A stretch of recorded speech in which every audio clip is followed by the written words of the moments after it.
75तम पद्मश्री हलधर नागंक जन्मोत्सव और कोसलांचल सामाजिक सांस्कृतिक शिक्षा समीक्षा सम्मेलनी स्थानीय अन्नपूर्णा पैलेस अनुष्ठित हो चलित वर्ष ओसाका हैदराबाद तरफ बहु धूमधाम रे बरगढ़ पद्मश्री हलधर नागंक जन्मोत्सव पालन कर विभिन्न आड़ू शुभेच्छार सुଅ छुटी।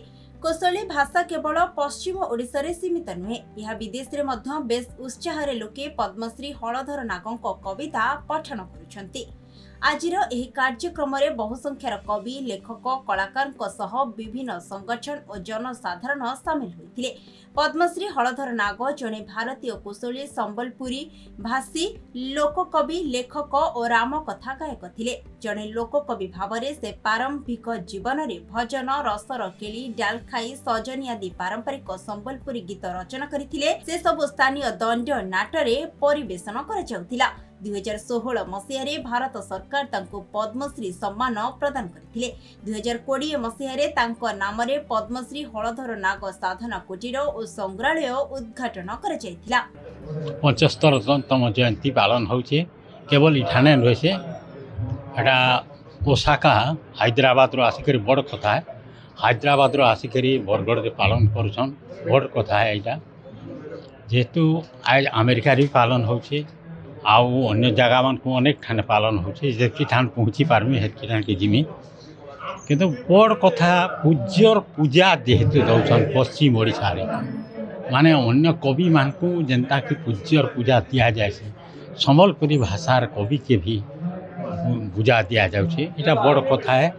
आमर लोक माने लोकंकर भीतर गोटे चेतना एलानो से लगे अनेक लेखक मान को मुई तहकई चलुछे जे आमर भाषा आमर साहित्य रे कम दम नहीं न केतनी केते दम अच्छे। जन्मदिन पालन करवा उद्देश्य होचे कवि लेखक माने एंता सोहसह बाहरुन हलधर नाग इटा ही मैं चाहूँ। अतीत भिन्न भिन्न ठाने हलधर नागर जयंती पालन होता। इथर गोटे व्यापक हिसाब से ओसाका हैदराबाद तरफ बरगढ़ ठाने पालन करुचे तार 75तम जन्म बछरकिया। आमे सभी जानीचु हलधर होछन आमर गर्व और गौरवर प्रतीगान।